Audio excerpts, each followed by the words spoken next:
Hi guys, welcome back to Twilight Princess HD, picking up right where we left off a few minutes ago, about half an hour ago. Hard drive meltdown, time to explain later on. We are just coming out of the ranch, everybody, so we've herded some goats. Now, it's the next day. Link's had a nice nap. We've got Hawkeye the messenger hawk, of course, on loan from Sokka from the end of The Last Airbender, to Link. And here we have the village children. I'm not even going to bother trying to do a kid's voice. They're basically, "Hey Link, wake up, it's morning already." Well, yes it is, small child, but Link was working pretty late last night. If we look out of the tingle bottle shaped window, it is more shaped like a tingle bottle than a tingle head. But, don't want to get me started on tingling heads. Oh god, I'm just terrible. I'm going to cut that because that is inappropriate for a Zelda game. Right, so over there we have Epona. Down there we have the village youths. You will notice that I am using the motion controls like a pro boss, because I'm going to be using the motion controls for all aiming in this game, and as soon as we're able to use amiibos, as well as being on heroic mode, which might confuse a few people, this is something I didn't mention before as we look around Link's lovely house. Can we just deal with Link's decor here? We have Goat Book, very important for someone ranching goats. Epona. Very honestly, very important to have an Epona picture. We do love Epona. Bottle of unknown liquid. We would assume some sort of alcohol. Link is a party boy. Goat. Yes. We work on a ranch. We want to think about goats all the time. Goat book, goat photo album, perhaps. We don't know. Could be about raising goats. Could be a photo album of best goat compilations. And over there we have the ranch guy, our boss, who... maybe he's a relative. Maybe that would explain why we have a photo of him in our house. Guy's name, by the way? Fado. Just remembered it. No, I looked it up. I'm going to be honest. I wanted to call him Faldor. Because that's a character from one of my favourite books. From the series, actually, that my name comes from. Not going to deal with that now. But he is called Fado, which is pretty close. Here we have the kids. We have Talon. Well, Tallow. Mallow, and Beth, and I will let you figure out which one's which. No, we're talking to Tallow now. He's a bit of a rapscallion, wants us to get a slingshot and cause trouble. Mallow is the incredibly short one, and Beth is the girl. That's all you really need to know about Beth, actually. Yeah, so you need a bit of money to go get it. Whatever, they're a bit moany. Like, blah, blah, blah, blah, blah, slingshot. We can't afford it because we're children and we don't have money. Oh, first world problems. We talk to Colin over here with his tragic bowl haircut. He is a boy. It's the hair, isn't it? It's really hard. He's finished working on a fishing rod, so we can go collect that from his parents, hopefully, down by the river. But before that, we're going to need to gather some roops, aren't we? We're going to gather some rupees so that we can get that slingshot, get this game moving on, because we can't stay in the intro forever. Beautiful blue rupee there. There is, in the basement of Link's house, a little bit of spending money that we can't get just yet. Too dark, and Link, obviously... not a very tactile person, doesn't want to go around feeling in the dark for a chest in the basement of his house, so we're going to have to come back when we have some sort of light source. Perhaps at the end of this introduction, maybe. We will find out. But for right now, let's head into the village, and we can check out the price of the slingshot, we might as well, at Sarah's Sundries, right? Sarah's Sundries, call it one-stop shopping. Well, it's the only shop in the place, so I imagine you can't stop there for your shopping, I don't know where you're going to stop. She's depressed at the minute, Sarah. Staring thoughtfully at her bottle of milk, which really should be refrigerated. This is my best large woman voice. "Oh my, it's young Link. Welcome, my dear. You didn't happen to see our little cat, did you?" Basically, the cat ate her fish, as cats are wont to do. If you leave a fish out and a cat is feeling hungry, cat is gonna nom that fish. Can we deal with the fact that this house has, by the way, if we have a look, 1 picture of the cat, 2 pictures of the cat, 3, 4 pictures of the cat, and 1 picture of her daughter. That is love right there. That is love. And also, why would a house with a cat need a mousetrap? Just pointing it out there under that counter. Bit of a lazy cat, perhaps. Maybe that's why she shouted at it. Maybe it wasn't just that it sits around all day and then eats her prized fish. Right, so the cats run off, basically, as cats do. They realise they're done wrong and yell at them. This is Fado's house. This is the owner of the ranch, which is why you will never go in here, because he's permanently at work. This guy... Hanch? His name is Hanch, I remember that, because it's ridiculous and it sounds like hench. Yep. What you doing here? She's depressed at the store. And look up the tree. This is your look tutorial. It's a nest of bees. Ordon bees. Our cat hasn't come home yesterday. Completely related to the bees. It's not. It's not even close. Oh my god, watch this. This is genius level at work here. Poor Hatch. Poor Hatch. Hash. Is he Hash or Hatch? I don't know. We'll have to find out. Doesn't work, by the way. If you're being chased by bees hiding underwater, bees will wait for you to surface. Oh, here we get the Z targeting tutorial all the way back from Ocarina of Time. And this guy, Taggle. It's ridiculous, isn't it? Yep, voice is carrying well as usual. Is he being ironic there? Link the silent protagonist, your voice carries well as usual. Right, Z targeting to talk to people far away. There is a hen over here. Maybe send him in for some company with Hanch as we run around and look for sources of rupees. You know, we need to get this slingshot, if only to deprive the children of it. I think that's the main goal here. We can't let those kids go and have fun with something as dangerous as a slingshot. I mean, have you met Tallow? The kid's a moron. Like, he's brash and wants to hit things. I was never such trouble as a youth.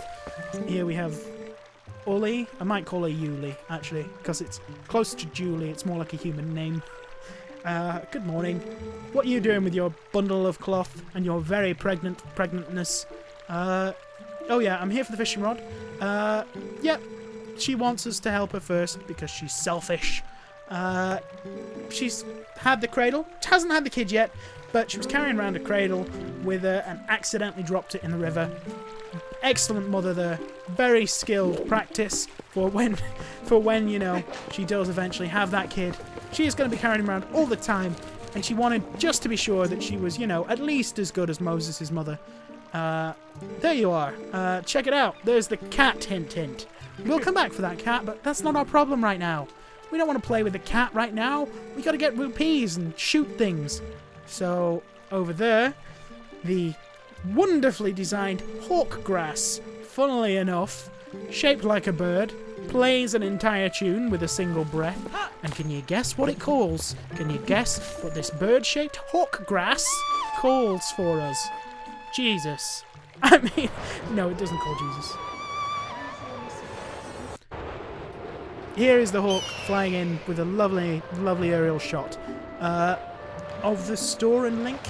We are now going to knock the bloody beehive down because I completely lost my momentum as we use the motion controls again, as I swore we would. Even in boss fights, especially in boss fights, I will only ever use motion control. And my computer keeps talking to me, and it's very disconcerting. Something is making a noise, but I can't turn it off just yet. So we've brought down the beehive. While we're here, we might as well multitask.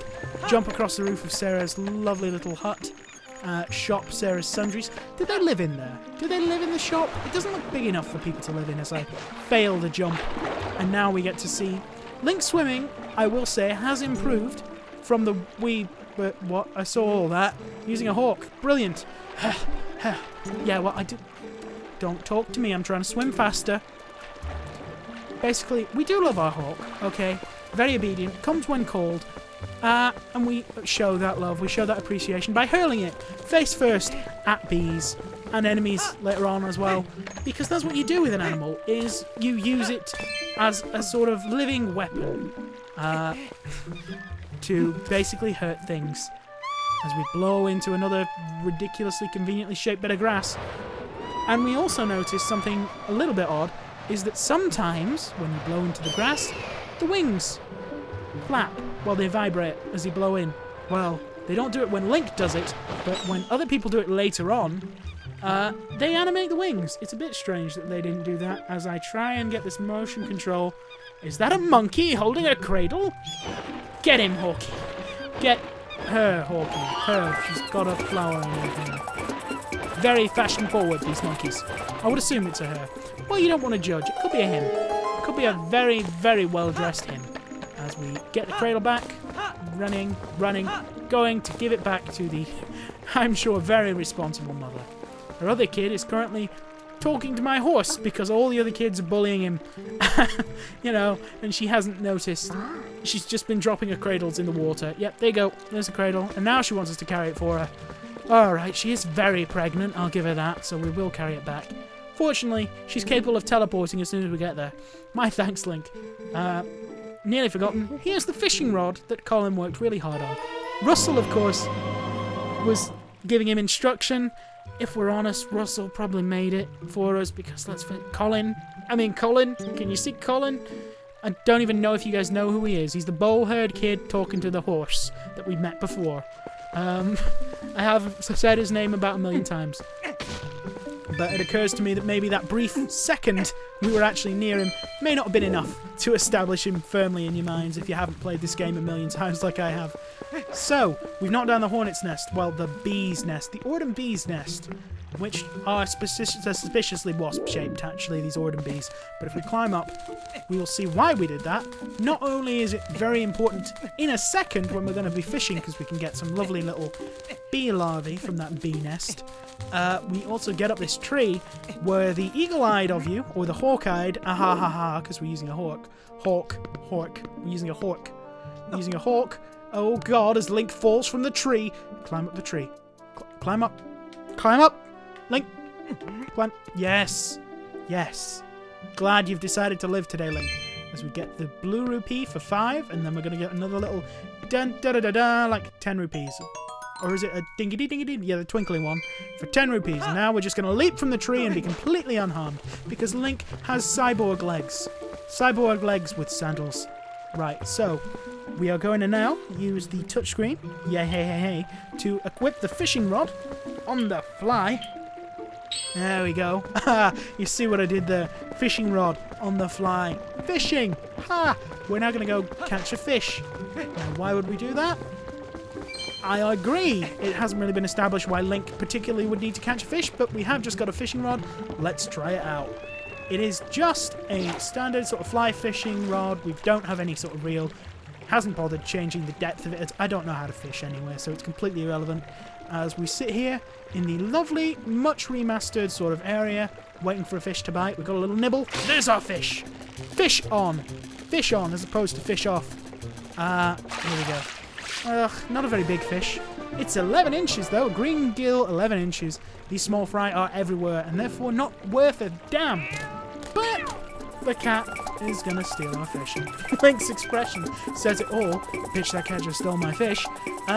Because obviously, cats, being the incredibly intelligent and logical beings that they are, and I will say that cat is freaking adorable, if you yell at them for eating your fish, they will hang around by the river and resort to theft in order to replace that fish.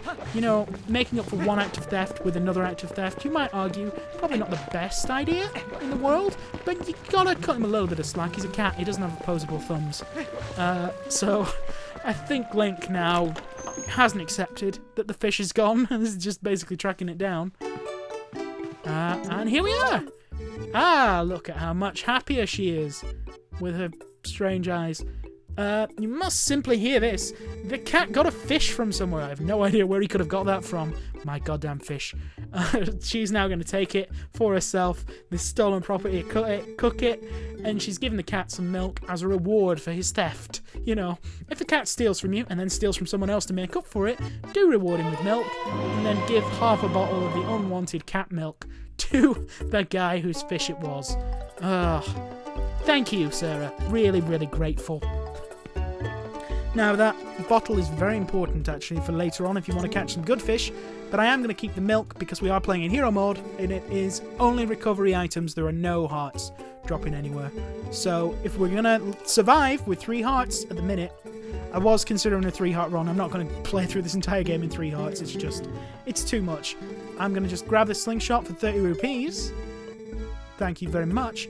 Oh, you naughty thing. Buying a toy for children to damage things with. You know. Jesus. Children love slingshots, which is why I've bought it, so they can't have it. Ha ha ha. It comes with 50 seeds already thrown in. Well, 50 ammunition. generic brand ammunition. You can replace it later on with Deku seeds or with pumpkin seeds. So we've got our slingshot, we've done our fishing. We are getting close to where I'm going to have to stop on my hard drive will explode again. So I tell you what, we're going to have our little bit of our tutorial with the kids, and then I'm going to call it a wrap, and we're going to get on with the final part of the introduction as soon as my hard drive's cooled down. So Russell's been delivering something for us in our lovely little tree house. Again, Ocarina of Time callback, anybody? So it's great that we've got this wooden... He's delivered something. I'm not going to tell you what it is. I almost spoiled it there. Probably already have done. Sorry. My guilt made me hiccup. As we kill... We're not going to fish that spider off. We are going to shoot it. Oh yeah. Only going to motion control aim. Should I do the shooting one first, or should they wait for me? I'll get the sword first. I'll do it all in one go. I'm not even sure if you can do it separately. So something I've been meaning to mention before, but I haven't done, because I've just been rambling on all the time. I am playing in hero mode. So the version that I am playing is Twilight Princess from the Wii, basically, but in HD. If you play in normal mode, like other people have been playing it, or if you've played the GameCube version yourself, it is basically the other way around. Link is left-handed. The map is basically a reflection of what it currently is, because I'm assuming, you know, when they were thinking of making it for the Wii, the majority of people are right-handed, so they made Link right-handed just so it's less disconcerting when you're swinging the sword around, I assume. So my map is backwards. It's just a cute little Easter egg. You do have the GameCube version and the Wii version here, basically. Normal mode, GameCube, everything's one way. Wii version, hero mode, everything's the other way. They can see the slingshot, even though Link keeps it in his magic pouch. So, you know, it's amazing the eyesight's on those kids, because I couldn't see the slingshot from there, but clearly they're looking in a different place. First of all, we have the slingshot tutorial. Preparations complete. These kids have climbed all those trees and put up those targets in seconds. They are skilled. They are small ninjas. Beth is very excited, but they're basically going to break the fourth wall with an instruction on how to control the slingshot. So we're going to explode his head. Because this is very responsible, kids. If you've got your slingshots, you should only use them for exploding heads.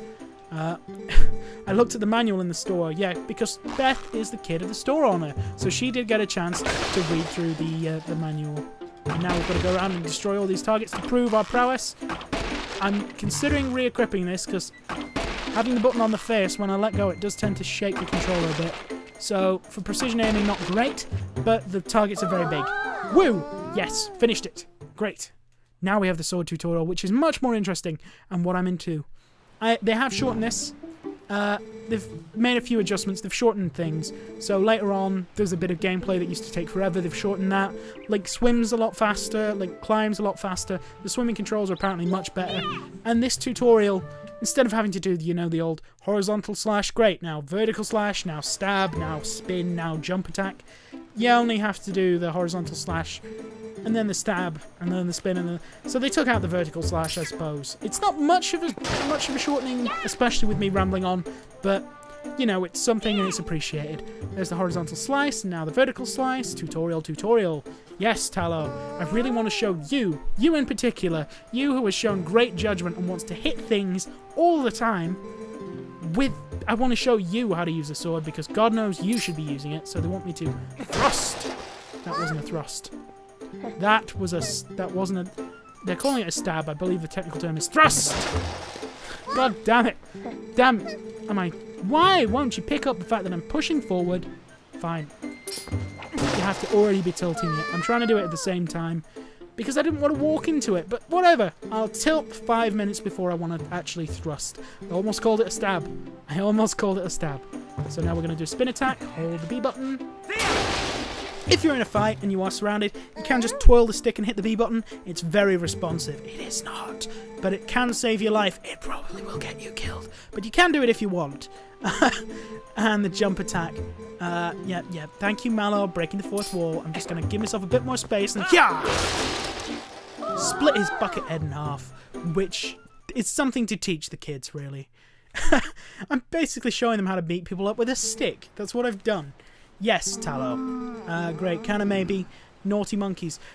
See, the kid wants to hit animals. I've just now shown him how to better beat up animals with a stick. Oh, God. Can you guess what's going to happen here? naughty monkey happens to show up while he's talking about punching monkeys. And off he goes. Off he goes to beat that poor monkey senseless. Animal abuse, ladies and gentlemen. Endorsed by Twilight Princess. It's not. I will see you guys next time if my hard drive doesn't melt. Bye!